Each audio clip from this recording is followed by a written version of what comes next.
Okay, hello everybody. Tahara Ezrahti here with Applied Intuition, and today I'm here again with Corinne Cevaer-Corey, and she's a Hello, astrologer. everyone.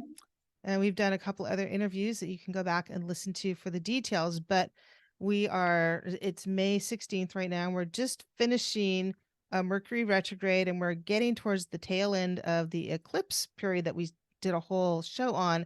And so I've invited her back to talk about what we can expect moving forward um, for the next, like the rest of this month of May and into the beginning of June. So Corinne, you want to go ahead and tell us kind of where we're at and what we can expect over the next couple of weeks to a month? Right. So, as we discussed earlier, we're on the tail end, on the heels of an eclipse period, which is very eventful and full of energy and turmoil and movement and change. But at the same time, parallel to the eclipse period, which was the last 6 weeks, and ends at the end of this week, May 19th, with the new moon in Taurus that basically is the bookend of that 6 week period. Parallel, we had Mercury retrograde. So while Jupiter was in Aries, which is an energy of forward going and bold and, leadership and manifestation and action and entrepreneurship and, go, go, go, Aries fire energy. So we had Jupiter in Aries, we had the eclipses stirring up the pot, and then Mercury was retrograde. So it's almost like it was holding back on the potential manifestation of these energies. Now Mercury went station direct this weekend on Sunday, and was really officially direct yesterday, May 15th. And so now we need to give it a few days. But, I told Sahara, I told you earlier that it's like the dam is breaking, all this pent up energy, which might have brought us a sense of feeling stuck and confused and settled. This energy should be ushering forth. And you said you had that Yeah, image of I had the told you bow. when you were describing that to me, it Yeah. felt like pulling a bow back, and so it's cocked and ready to go, but the energy hasn't been released, so we don't really know the effect yet. As you were describing this quality of a pent up energy. So when can you had also mentioned some triggers to help to, release So the pent up energy? so what? No, but what that Mercury now direct, Right. during the eclipses and the Jupiter in Aries, we could have had some feelings of impatience and frustration. We wanted to take a risk, be courageous, bold, and move forward and take a chance. And but so now with Mercury finally direct, we might have new insight, new information, messages, new wisdom that may surface, that may emerge, that may be revealed, and which will bring us further clarity, to the situation, make things, more light to the situation, that all these issues that came up during the eclipse period, Yeah. we'll have more tools now in the toolbox, I think, this week and the next week to deal with those changes that have been wanting to come. That's And good. some of them have manifested. Yeah. The eclipses are that powerful that no Mercury retrograde can hold eclipse energy back. I But felt very stuck during the eclipses, and it kind of surprised me because I have my own Mercury is retrograde, and so usually things will break and stuff like that, but I usually don't feel stagnant during Mercury retrogrades. Actually, I oftentimes feel like there's a lot of change and movement, but this one I felt like I was a sailboat in the ocean with no wind. And then yeah, then maybe last Thursday, Friday, maybe even last Wednesday, I started feeling better. Like, oh, there's finally a little bit of movement. And this weekend was a lot better. So I feel like, yeah, things are moving. The wind has picked up again. But I was yeah. shocked at how incredibly stagnant I felt. Well, it's also because the eclipse, the May 5th eclipse was in in the axis of Taurus Scorpio, and that's a fixed sign, fixity. So it was really about bringing to the surface, unconscious issues or issues that we'd chosen not to look at. Yeah. And, these eclipses were ushering them in to just, okay, you got to deal with this issue. It's like you can't escape anymore. Right. And with the Scorpio Taurus axis being very prevalent with this full moon eclipse, lunar eclipse, May 5th, old wounds and hurt and our shadow issues that, our Achilles heel, wherever our weak point is what, was solicited brought up to the surface for us to take a look at and heal and find solutions. I like to call that eclipse was definitely it was a healing crisis type of eclipse. Yeah. And then, so today you said that, well, so just to backtrack a little bit, and we talked about this a lot, that we are in this period where Saturn has changed signs and Pluto has changed signs. And so that's kind of giving a different flavor of the whole era. And that will go on for decades. That's a big shift. So that you can go back and listen to those. And then you said today, which is May 16th, Jupiter is changing signs. Right. So 2023 is a year of continued change. Yeah. And 2024 too. I mean, we started this huge change 5-year period in 2020. And by 2025, 2026, we will start seeing the new emerging Earth. Right. So we're really in the midst of the need of change of all our systems, right? Political, economic, social, etc. Yeah. And educational and so on. So as you just said, Pluto is a 248 cycle, Saturn is 29-year cycle, and Jupiter is a 12-year cycle. And so all these planets just between Mars and April, and now we're having these outer planets that have been changing sign, and that's very significant, and we all feel it as a collective. The energy is shifting, right, and we're needing to shift with it, right, and that can feel challenging, on many levels in our personal lives. So yes, May 16th, which is today, but by the time you listen to the video it'll be in the past. May 16th, Jupiter entered Taurus for 1 year.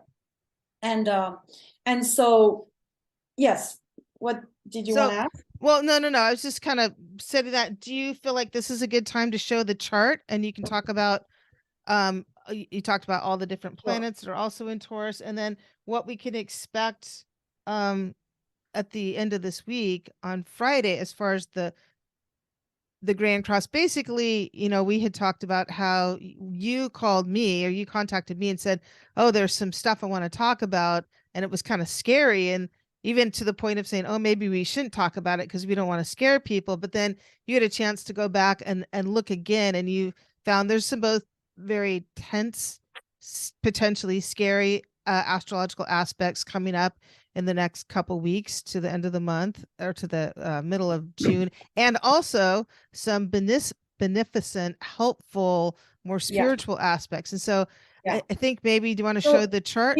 Before I bring the chart up, I could just mention the Taurus energy, which is really being reinforced right now with the Jupiter that entered Taurus. So we're really shifting from the Aries energy that I was talking about earlier to Taurus, which is more of a feminine energy, softer energy.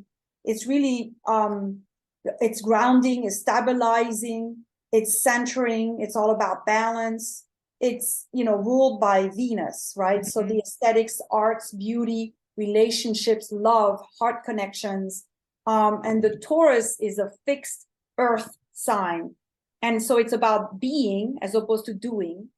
It's about, it's slower energy. It's more gentle. It's about, learning how to stay still, and learning how to receive and to accept which a lot of us have difficulty with those, being at the receiving end of things. For a Right. lot of us is difficult. So it's learning how to allow.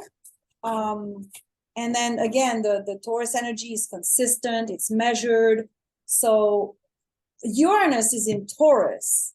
So, and it's been there since 2018 until 2026, and so Uranus is the opposite of Right. those words I Quick mentioned. movement, radical Uranus change. is sudden movement and shock, and it's the lightning, it's Right. earthquakes, it's just that sudden change energy.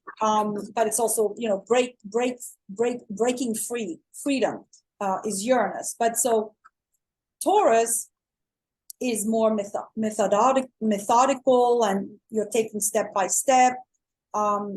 It's very materially conscious. It's about concrete and real results. And it's common sense, right? Taurus rules abundance, money, material possessions, resources, our inner resources, resources of Mother Earth, values, our values, what the meaning, what holds meaning in our life, our self-worth. Taurus is all about finding comfort and finding security and being stable. So we have a lot of Taurus right now, right? Correct? Sorry? We have a lot of planets in Taurus right now, We have a lot of including planets Jupiter. in Taurus. And so here's the chart. And so at the top of the chart right here, well, this chart is for the new moon, which is this Friday, May 19th. Okay. And that's at the exact time of the new moon that I did it from Manhattan, New York, just to choose a place and a random place. And so sun moon conjunction here, that's the new moon, but we can see Taurus, but Uranus is in Taurus, Mercury is in Taurus, the north node of the moon is in Taurus, Jupiter is in Taurus. It just entered Taurus May 16th from the sign of Aries. And so that's a lot of energy right there in Taurus, all of which is square Pluto. And on May 19th, Mars will start opposing Pluto. It's actually within orb already. Right. It's opposing Pluto. And May 20th and 21st, on May 20th, Mars is moving to 0 Leo, opposing Pluto exactly. That Pluto is square. The north node is square Jupiter, and is square the north node and the south node, which make it a grand cross. As we can see, there's a grand cross with these red lines. So what's the significance of a grand cross? And so it's a very explosive pattern. It's full of tension and friction, but at the same time is dynamic, right? But the problem with the grand cross is there is no outlet. If you were to take the south node out of this equation, and you'd have a triangle, then across the way there's an outlet. Right here, each corner bounces off to the opposite, the opposite or the square corner, and so you look to the blue lines for outlets of this energy. So basically, it creates a tremendous amount of energy, and in truth, it's not 100% bad. If you look at famous people that have accomplished a lot in their lives, they very often many of them have a grand cross, and many of them have a lot of difficult aspects and squares and oppositions. The blue lines are supportive and harmonious and flowing, but the people that have grand trines, for example, and not many hard aspects, I've seen such charts, and from, perhaps there is a lot going on in their personal private lives, but from the outside, it doesn't look like they're doing much with their lives. Everything falls in their lap, and they're just not, therefore, growing much. They have an easy life that time. That time around, they chose a vacation, but it's not necessarily easy, because I've known of people with beautiful objectively beautiful charts that have Yeah. committed suicide. So Hmm. it's not easy. It's actually better to have hard aspects with the support. That's Right. the idea. Right. So, but in this case here, this is for the world, and or all the people that would have significant planets or points in their personal chart at the very beginning degrees of the fixed signs, which are Taurus at the top here. Over here would be Leo, here's Scorpio, and here's Aquarius. These are the fixed signs of the zodiac. And so Taurus is Earth. So it's Right. very grounded, rooted, digging one's heel, but also has a lot of endurance, right? It's a sign that's very can be very stubborn and at the same time very mellow. It depends on what's going on in the life of that energy at that Right. moment. So tell us a little bit about the significance of the nodes of the moon, because I think people know less about that than about Right, some of so the the North Node planets. and the South Node in people's private charts, but also for the world, it's really an axis that shows where, in this case, where society is needing to evolve, and what society needs to let go of. So in private lives, it's the North Node and the South Node is an axis that shows where in the South Node is where the soul might have, come in and with its gifts and innate talents and resources, and it knows what it knows to do. Like where I have my South Node, I know to do that. Like, it's just a given. It's like Right. innate. And we're not supposed to stay there at the South Node. We're supposed to go to the North Node, where it's harder for us to do the North Node, but that's where we are meant to learn our lessons and express ourselves and grow, because the point of life is to grow, and spiritually especially, and as a person. And so the North Node is where the challenges might be, or it might feel to us like it's less easy to do the North Node than the South Node. But if we do it, we feel more accomplished. We feel like we're blossoming and, doing our individuation, right? Yeah. And so you had said that the nodes, it's a 19-year cycle. Is that correct? Right. So the nodes come back to their original point.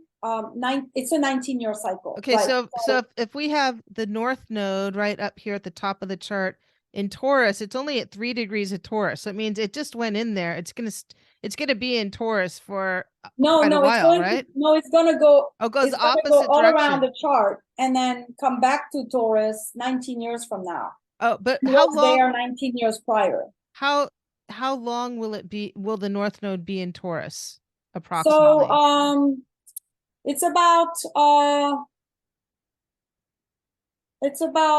it moves about 1.5 degrees a year through the zodiac.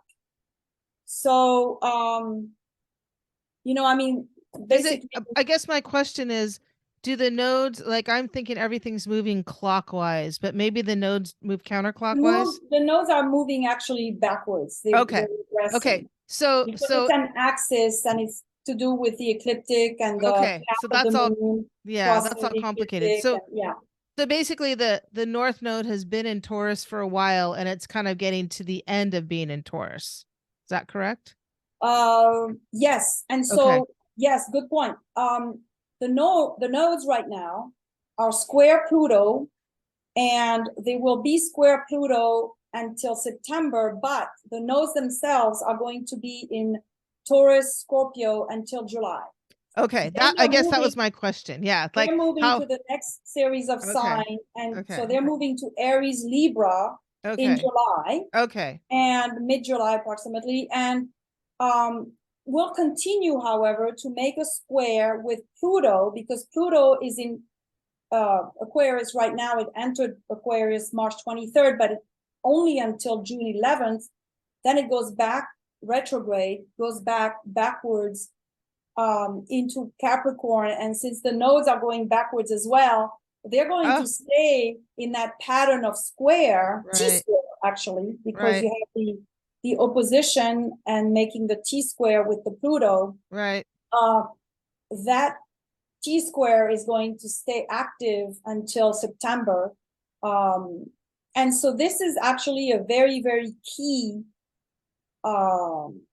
angular pattern, which the last time that this particular pattern occurred was in 1789 at the French Revolution, when we had a change of political system in France, going from a monarchy to a republic. That was the last time that Pluto was square the nodes. So that's how important this year 2023 is in terms of ushering transformation, transmutation of important systems in our societies globally, where we are basically needing to move away from obsolete systems to a new paradigm. Okay, so that's the T-square, and then we had talked about how that's just going to be there for a while, but then right now and through the middle of June, we're going to have these other faster moving planets, Mars, and then the moon and the sun and Venus coming through and hitting this fourth angle. And that's what you were referring to as the triggers, correct? Right. But to finish answering your question, which I didn't answer, the Taurus Scorpio axis of the nodes, that started in January 2022. Okay. So all of 2022 until mid 2023 is when the nodes have been in Taurus Scorpio, bringing up those themes of well, I could talk about that right now, and then, or I'll quickly tell you about Mars. Yes, Mars is triggering Pluto as of May 19th, in my opinion. Pluto has to do with Pluto and Taurus and Scorpio. These three have to do with the financial markets, have to do with the banking sector, with any industry dealing with the management of money, the management of assets, the management of value, and as well as real estate, commercial real estate, individual real estate, any tangible assets, commodities, food production, land, farms, metals, minerals, rare metals. All these themes are coming up to the surface to be dealt with, and Mars triggering that Pluto as of this Friday, and continuing over the weekend. And on the other side of the weekend, Mars is really a planet of, like, when I use the word trigger, it's just kind of like, it just impulse, right? Yeah. The way I see it is we have this T-square that's here for a while, and it's like there's tension in there. It's loaded. Yes. And then you have loaded, these other, and then Mars comes along, right, and basically creates an impulse to perhaps manifest the potential of that tense pattern. And then you have these other faster planets that will also be moving through, hitting this point in the sky that will also be triggers. After Mars moves away, then Venus comes along, and she comes and takes this position. And then after she, at some point also the sun and the moon will come and cross and create this grand square. Grand cross. So, and Mercury as well. So we're going to have Mars is as of the end of this week, then Venus, then we'll probably have, sun, moon, and moon, and then Mercury. And so between now, mid-May, and early first week of June, we're having this pattern of Jupiter square Pluto, Jupiter conjunct the nodes, opposite the south node, all of that square Pluto. That particular pattern is being lit up from across by these other faster moving planets, over this period of time of 3 weeks. And it just feels that anytime starting this May 19th, anytime could be a day of of potential correction or reset or crisis in the financial markets or the real estate, the commercial real estate market, or any of these other industries that I mentioned that Okay. will come up in the news as being sensitive issues of, potential revelation of the system not working at its optimal in these fields. Right. Okay. So that was the scary part. So then what are the more beneficent aspects that can make this a soft landing? So that beautiful new moon right at the top here in 28 degrees of Taurus, it's located at the area of the zodiac that corresponds with the star called I'm drawing a blank, Alcyone, and that's basically the brightest star of the Pleiades constellation. Mm-hmm. And the Pleiades energy is one of love and light and healing and compassion and hope, harmony, beauty, and soft energy, very feminine energy. And the Pleiades' portal is pretty much open from May 16th to May 24th, which is when the sun is aligning with that brightest star, Alcyone, the peak of which is May 20th, 21st, and into early June. So the strong galactic harmonious frequencies, from the Pleiades shining down on Earth, that counts for something, at least for me, it does. The powerful presence of Jupiter, which we talked about, that just moved today into Taurus, which is a softer energy as well. And then simultaneously we have here Neptune and Saturn are in Pisces, and Neptune is nicely, making some nice formation with the new moon and with Mars, softening the blow, possibly giving it a softer landing or a divine protection. I think that there's a huge protective divine energy at the moment. And we can help it as humans on Mother Earth at the moment, as humanity. We can help that higher elevated energy to manifest, as opposed to the lower frequencies of anxiety, doubt, fear, and resistance, right? Right. We can help the better timeline to take effect by connecting ourselves to Christ consciousness, to Buddha, to the archangels, the angels, all the benefic influences, by having confidence within ourselves, by connecting to source, to our higher self. We're just needing more than ever to experience gratitude and joy and sing and dance and cultivate a positive attitude and really connect to heart and connect with other people from a heart-centered place, and project our vision of a better world. More than ever, we have the power, thanks to also Pluto, which at the highest level of its manifestation is a incredible healing energy. Right. It's just scary for people. It's scary because feminine energy. Yeah. Right. I went through a really intense Pluto transit years ago, and what I learned about Pluto through all of that, and it was very difficult, but that you can't hold on. It's going to remove.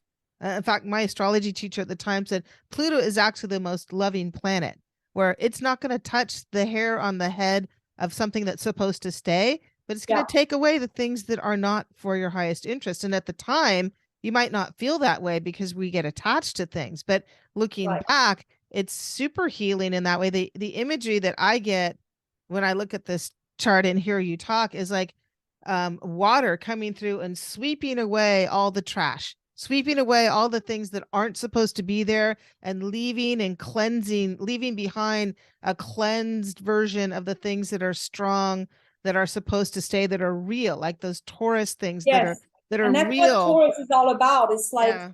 whatever's really real that needs to stay will stay. Right. And all the superfluous, all the negative manifestations of the Scorpio Pluto energy, which are, you know, control and power and domination and brute force and bully and Right. you know, lies, deception, secrets, you know, the basically the unpure, you know, Right. the toxic, that will be taken away whether we want it or not, kicking Right. or screaming, you know, or just we need to accept that we are in a transformative era, period. Right. So that seems like a good place to wrap Yeah. this up. Mhm. Where just it almost seems like we don't really have to do that much other than trust that what is being removed is for our highest good. We just have Yes. to not go into fear, stay in alignment with what is good, what is true, what are our high aspirations, and let these planetary forces do their work of extricating the bad things and leaving behind a cleansed version of the world that we want and for our personal lives too. Right, So, exactly. okay. And so pain only comes because we're clinging. Mm-hmm. We're clinging. And the more we're able, and I'm speaking for myself here, I'm like the first student of this, the more we're able to just let go and let God, you know, the less suffering, the more we're willing to just be surprised, you Mm-hmm. know, accept to be surprised with that Uranus in Taurus is Right. also working for our highest good Right. in a different way than Pluto is a more slow decay, you know, type of change. And then Uranus is like, wow, it's done. Right. Right. You know, Okay. Well, yeah, that's a great note to end on. So everyone kind of just stay grounded, stay in a place of faith and breathe, trust and breathe, breathe. slow breath, slow breath. And the one tool that I absolutely adore and I think is very effective, at least for me, that I've been sharing with my son who's in finals week at college, um, is to pretend to yawn, like fake yawn until you actually yawn for real and Mm-hmm. super wide and big, because it oxygenates the brain and it really cuts the ability to think. Like when you are truly yawning, you cannot be thinking simultaneously at the same Mm-hmm. time. You are truly giving your brain a break and and at the same time oxygenating your whole body and your brain. And so that tool is like amazing. Great. Okay, everyone. If you want to learn more, I will put in the show notes Corinne's contact information. You can contact her if you want to book a personal reading to look at your own chart. I do clairvoyant readings and teach clairvoyant development classes. And if you want to learn more about my work or book a reading or find information about the class, put that Yeah, in the show notes also. And so, Corinne, thank you so much and have a yeah. great day. If Okay. people want to know where their Pluto is, where their Scorpio is, where the nodes are in their charts, then we can discuss their own personal transformation, in which Yeah. domain of life that is taking place. Thank you so much. Okay. Thank Thank you. you. Have a great Everyone, next 3 weeks. okay, take care, everyone. Bye.